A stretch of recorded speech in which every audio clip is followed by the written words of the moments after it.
నమస్కారం అండి. అందరికీ welcome to my YouTube channel Shri Manju special. మనము ప్రతిరోజు లలిత సహస్రనామాలకు ఒక్కొక్క చొప్పున పదార్థాలు తెలుసుకుంటున్నాం కదా. శ్రీమాత్రే నమః. 281వ నామము ఉన్మేష నిమిషోత్పన్న విపన్న భువన ఆవలి. పద విభజన. ప్రతి పదార్థం ఉత్మేష నిమిష ఉత్పన్న భువన ఆవలి. కనురెప్పలు విప్పినంత మాత్రముననే బ్రహ్మాండములను సృష్టించి మూసినంతనే లయింపజేయగలిగినది. ఇచ్ఛామాత్రము చేతనే సృష్టి లయములను చేయునది. ఉన్మేషం అంటే కన్నులు తెరవటం, నిమిషము అంటే కన్నులు మూయటం. అంటే పరమేశ్వరి కన్నులు తెరిస్తే సృష్టి జరుగుతుంది, కన్నులు మూస్తే ప్రళయం సంభవిస్తుంది. లలితాదేవి కంటి రెప్పలను విప్పితే అనేక బ్రహ్మాండాలు పుడుతున్నాయి. ఆమె కంటి రెప్పలు మూస్తే ఆ పుట్టిన బ్రహ్మాండాలని నశిస్తున్నాయి. దేవీ దేవత కాబట్టి ఆమెకు రెప్పపాటు ఉండదు. అయినా ప్రాణుల కర్మ వాసన ఉన్మేష నిమిషములు సంభవిస్తూ ఉంటాయి. కంటి రెప్పలను తెరవగానే బ్రహ్మాండములు సంభవిస్తాయి. అంటే ఇచ్ఛామాత్రంతోనే బ్రహ్మాండ ఉత్పత్తి అవుతుందని అర్థము. ఇచ్ఛ చేతనే జగత్తులనంతటినీ పుట్టిస్తున్నది, నశింపజేస్తున్నది.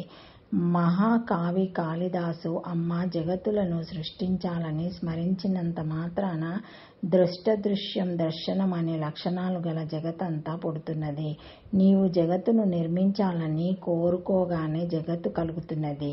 జగత్తు లయించాలని ఇచ్ఛ నీకు కలిగితే జగత్తు నశిస్తున్నది అని చెప్పాడు.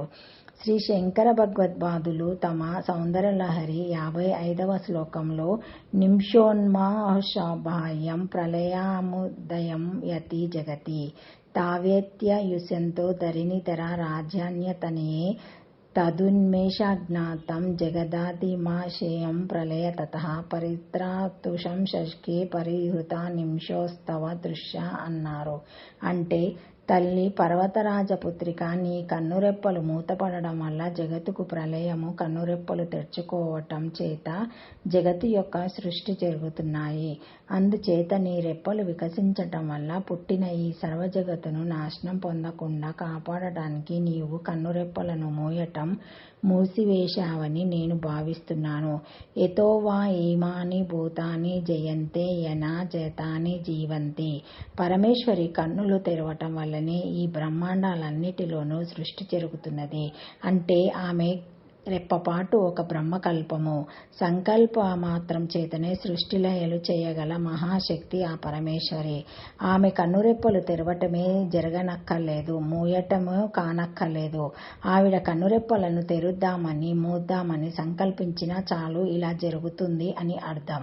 అంటే అమ్మవారికి రెప్పపాటు కాలం చాలు బ్రహ్మాండాలను సృష్టించడానికి, లయం చేసుకోవడానికి అని కూడా అర్థం.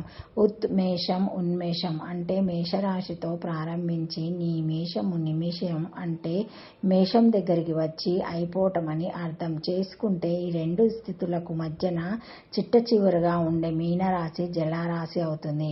మీనం ఉంటే మత్స్యం అంటే సృష్టి ప్రళయాల మధ్య మీనరాశికి సంబంధించిన కథ ఉంటుంది అని అర్థం. మత్స్య పురాణంలో మత్స్యావతార కథగాను చెప్పబడుతుంది. ఇది రెండు సృష్టుల మధ్య జరిగే జలప్రళయానికి సంబంధించిన కథ. ఓం ఉన్మేష నిమిషోత్పన్న విపన్న భువన ఆవల్య నమః. షోడాక్షరి శ్రీమాత్రే నమః. Thank you for watching my video. Please like, share, comment, subscribe to my channel. మరిన్ని వీడియోస్తో మళ్ళీ కలుస్తానండి. ఈ వీడియో మొదటిసారి ఎవరైనా చూసి ఉంటే తప్పకుండా లైక్ చేసి సబ్స్క్రైబ్ చేసుకోండి.